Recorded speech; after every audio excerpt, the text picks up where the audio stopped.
those who are well live in a land of sunshine, in which life, liberty, and the pursuit of happiness are treasures beyond price. Yet, like all treasures, least valued by those who possess them most. To them, all goals are real and possible of achievement. The greatest goods are theirs. Yet some of them must sometimes journey into another land, in which the greatest goods are jeopardized and every goal endangered.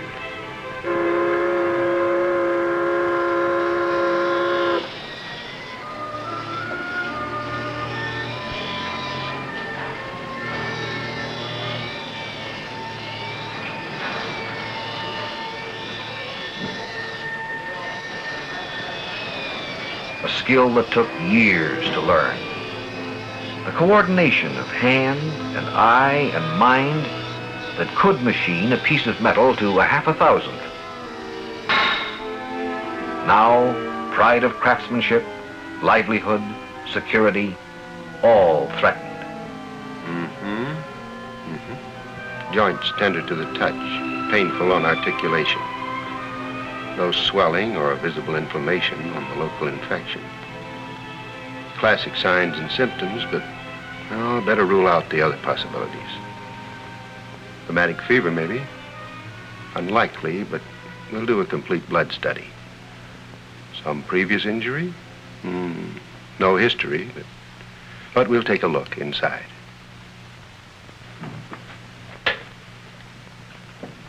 Well, what'd you find out, Doc? The x-rays don't show any organic change, but from your sedimentation rate, I'm pretty sure what the trouble is. Is it good or is it bad? Good in that we've caught it early. Is it more or less painful than when I first saw it? More. Or at least it's no better than it was. Sit down, Paul. Smoke if you want to.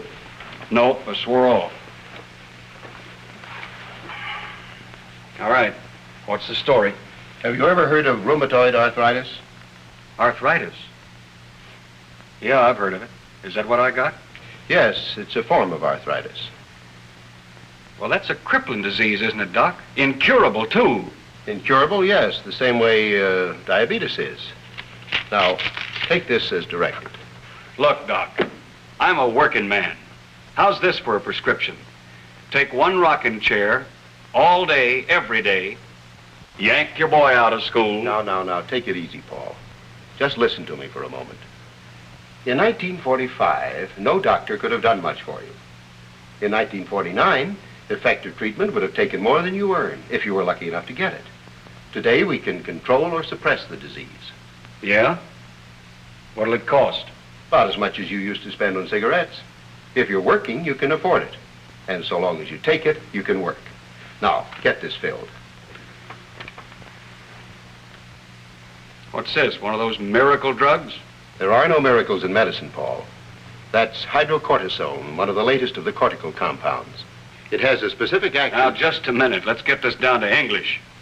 It will reduce the inflammation, and you'll be able to use your arm. Now, that's a trial dosage. Later, we may have to increase it or decrease it, depending on how much you need.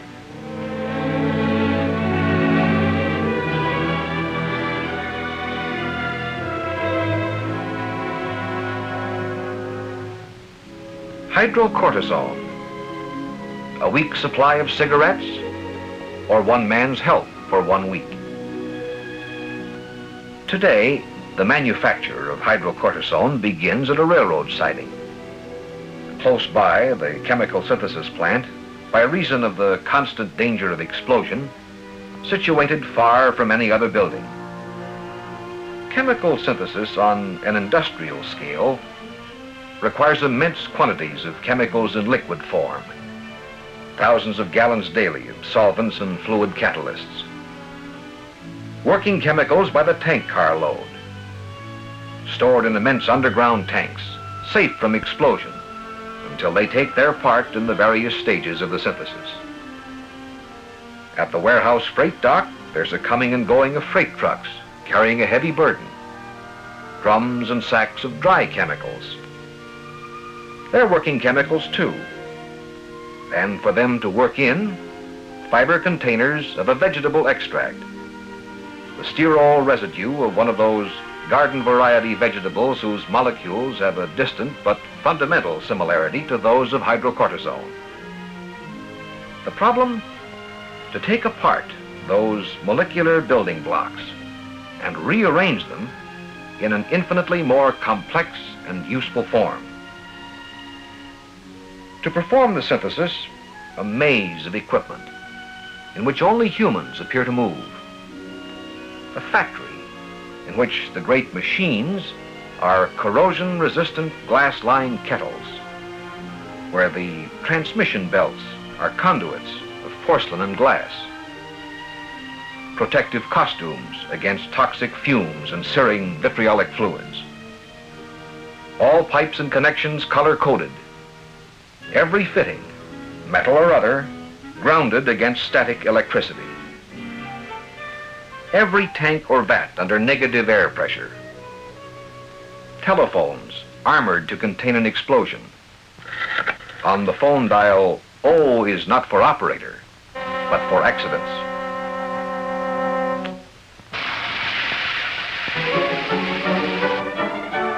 Some operations so critical that they take place behind 15-inch concrete barriers.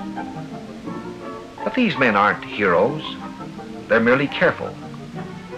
And in this atmosphere of caution and danger, a process of synthesis and separation and further synthesis continues week on week, month on month. At the end of each step in the process, there's something in those pipes and vats and filters that's in some essential molecular way closer to hydrocortisone. Some of the stages of the synthesis are easier than others, and some are incomparably difficult. Finally, there comes a point at which the chemist gives up in the face of overriding technical and chemical problems. Problems that can best be solved by an entirely different approach, an entirely different production area. A building that houses the manufacture of antibiotics, containing the equipment and skills and the techniques necessary for the culture of mold growths and enzymes. For now, the chemist steps out and turns his problem over to the microbiologists and the enzymes. Enzymes are, well, marvelous biological catalysts that, in nature, perform transformations difficult or impossible to achieve in the laboratory. The source of the desired enzymes, mold spores, the seeds of a pure mold strain. Dormant seeds until now, but capable under favorable conditions of coming to life and producing a rich mold growth. Planted like seeds in a sterile nutrient solution, in a controlled environment with food close at hand, the spores proliferate. A fuzzy, fluffy mold layer. An enzyme-producing mildew. Hundreds of research scientists spent years to discover and learn to grow it. Thousands of man-years of effort, millions of dollars of commercial investment. So don't throw it out. Instead, in sterile nutrient broth, in a larger sterile container now, let it grow. During hours of constant agitation, it does, grows amazingly, until the solution becomes thick and cloudy. Then, with every sterile precaution, transfer it into a specially made pressure vessel. The keepers of the mold are robed to protect not themselves, but their precious charge. Attach the pressure vessel to the top of the seed tank and with sterile air, force the enzyme-containing solution through sterile steel connectors into 1,000 gallons now of sterile nutrient medium. Through the hours, the mold in its favorable environment grows and produces its special enzyme. And when it's increased by another 3,000 times perhaps, drain off the solution through a closed system of sterile valves and pipes and give it more room. Thousands of gallons of room now in each tank.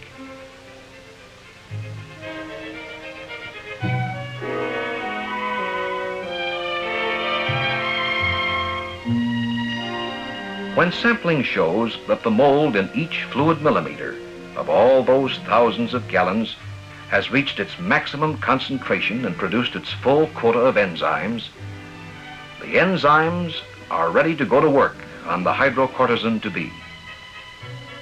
Already, it's been mixed with a solvent and brought to sterilizing heat. Now, through a sterile valve and along a sterile hose, it flows to meet the enzyme. There, in 40 agitated aseptic hours, the enzymes perform their mysterious alchemy. After filtering and extraction, separate the essential, now transformed substance from its solvent and dry it. What is it? Biochemists call it 11-alpha hydroxyprogesterone. Not hydrocortisone yet, but much nearer to it. Take a sample and test it for absolute purity and conformity with a long list of specifications. Many tests, and when it's passed each of them, the control record becomes its passport for its trip from the building that's housed it and the enzymes for so long, back again to the chemical plant for the last stages of its transformation. Continue the process of synthesis for additional weeks and months. Continue to rearrange the complex molecules, closer always to the shape and structure of hydrocortisone. And at each stage, filter out the solvent carrier, recover the solid material, crystallize and dry it, take another sample, and test again. Extremely rigorous controls at every stage of production. If the substance meets its specifications, is exactly what it should and must be at that stage, dump it through the final filter. Scoop it onto trays and dry it. Result, pure hydrocortisone. By virtue of a vegetable and an enzyme and years of research and engineering, today's supply of hydrocortisone is equal to the needs of the medical profession. Each tray contains more hydrocortisone than the world's total supply in 1949. In that year would have cost millions of dollars. Careful, it's still worth thousands of dollars. But to transform the pure chemical into a useful medication suitable for the patient's use is an industrial operation too. We live today in what is sometimes called the pharmaceutical revolution. And that revolution has tangible form in the great modern plants of America's drug industry. An industry based upon economic motivation, operating for profit, but profiting only as it meets the ever-changing, ever-expanding needs of doctor and patient.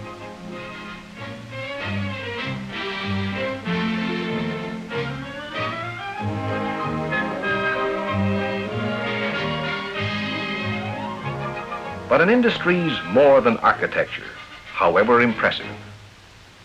Any industry, whatever its product, is a place where humans apply their skills and energies and imagination to add an increment of value, to produce something of greater value and utility. An industry is people, first, last, and always. These people don't punch a time clock. Their product is health. They can be trusted with routine responsibilities much less important. For it is here, inside the plant, that the hydrocortisone, blended with neutral, filler, and binding agent in the proper potency, continues its mechanized journey toward the patient.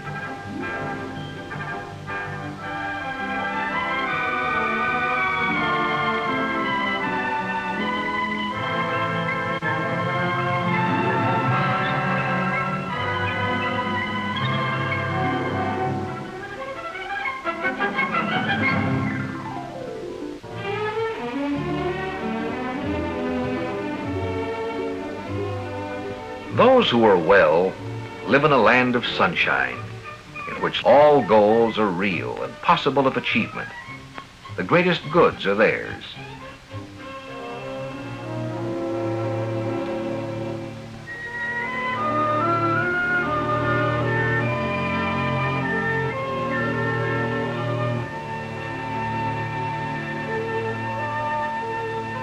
Yet some of them must sometimes journey into another land, in which the greatest goods are jeopardized and every goal endangered. I know it's just a little thing, but it changes the way I behave with my children, my husband. I even act ugly. Suppose they catch it. It's not catching. You have what we call acute contact dermatitis. It itches, too. I hate even to be seen. I try covering it up. I know. Makeup may be making it worse. I want to run some tests to determine what substance it is that your skin is sensitive to. Meanwhile, I have something that should improve it. It's hydrocortisone in ointment form for topical use. It says Cortif here. Well, that's the maker's product name for hydrocortisone. Apply it morning and night. Then in about a week, come back and we'll start the skin tests. And if I need more? I'll give you a prescription. These cortical preparations are sold only on prescription.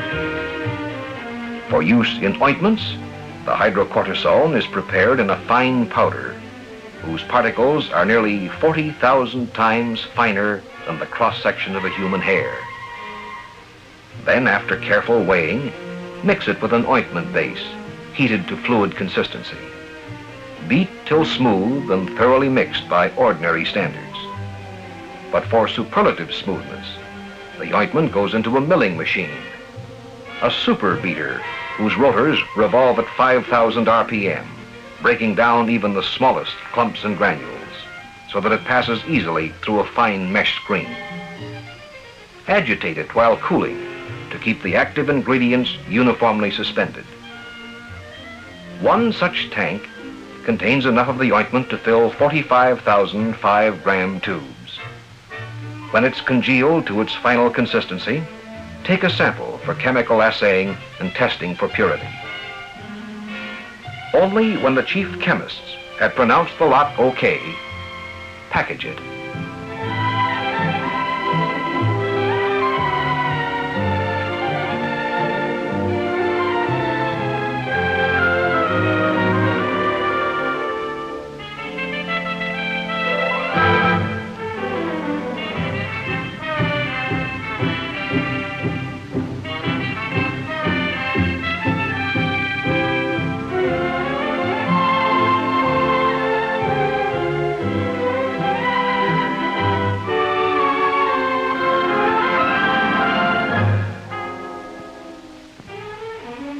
Life, liberty, and the pursuit of happiness are treasures beyond price.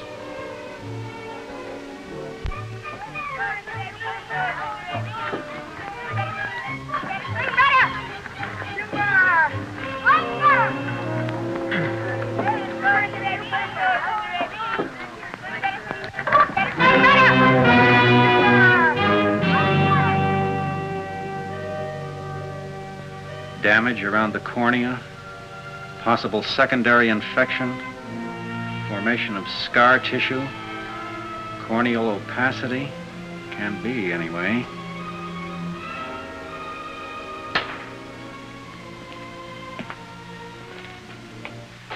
You better watch this. You or your wife will need to know how. Now, just hold it a moment, son. This may hurt a bit. That's about 3 drops once an hour.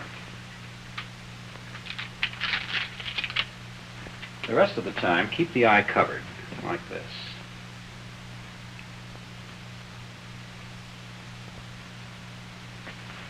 Okay, Butch. How about you waiting in the other room while I talk with the doctor?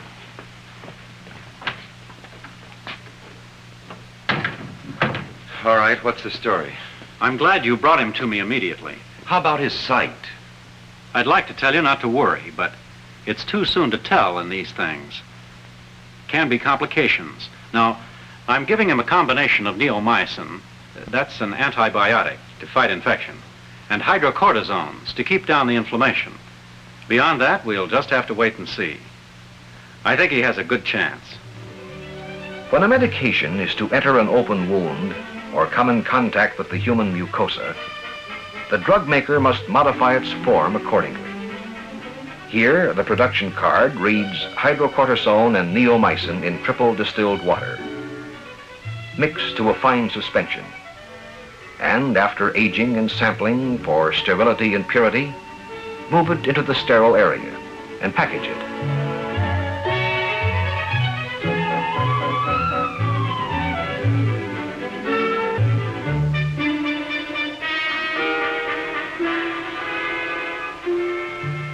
O-F-L-C-T. Hey, that's easy. See how you do with this one. A-P-E-O-T-F. All right, just one more. T-Z-V-E-C-L. Hey, how's that, Doc?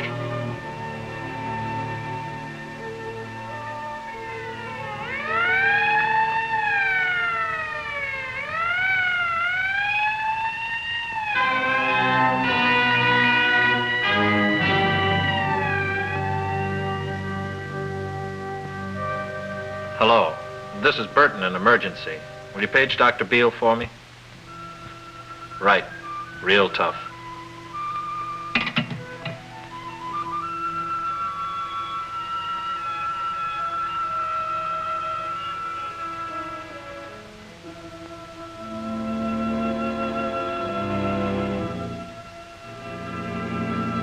About 35 minutes ago. We've changed his dressings. Breathing shallow and fast. Pulse rapid and thready. No response to blanching pressure. What do you get now?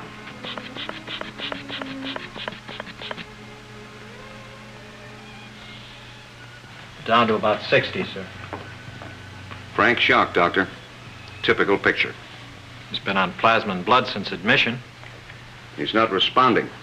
How about hydrocortisone? We have it, Doctor. Yes, I know. I ordered it. Will you get it, please, nurse, and 500 cc's of saline? Yes, sir. Hydrocortisone? Yes. More potent than cortisone. Yes, I know, but why either? In shock, I mean. What's the mechanism? The hydrocortisone seems to control the diameter or degree of dilation of the blood vessels and maintains blood volume. Supports blood pressure. Right. Ready? Yes, Doctor. And if we didn't know the mechanism, we'd still use it empirically because it works until we find something better. The manufacture of drugs is always a health and sickness matter, even a life and death matter. And especially so when the product is an injectable to be introduced directly into the human bloodstream.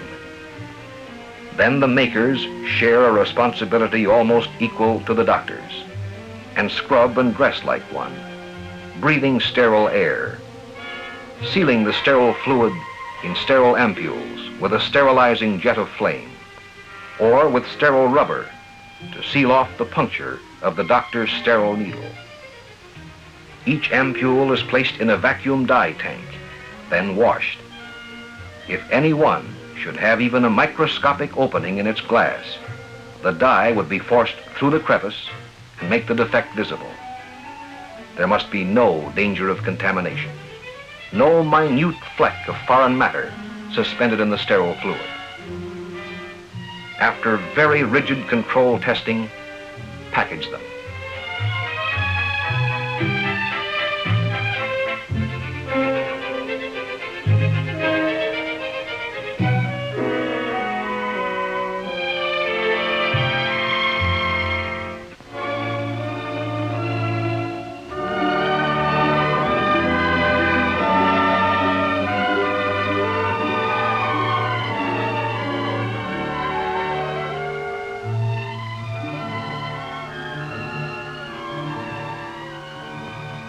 The story of hydrocortisone is one of the most dramatic in recent medical history. But cortisone is only one example. The physician's arsenal is being expanded constantly, both by the discovery of new medications and by the application of known drugs to a wide variety of clinical conditions. In this new era of medicine, in these days of the pharmaceutical revolution, a single major drug house may sell as many as 700 different products, each contributing in some large or small way to human health and welfare. Today, the drug industry has taken its place close to the mainstream of medical progress. In a very real sense, it has become the business of every man and woman alive. For this industry that health built will continue to promote the greatest good of more and more people, helping to prolong and make happier the lives of men on this earth.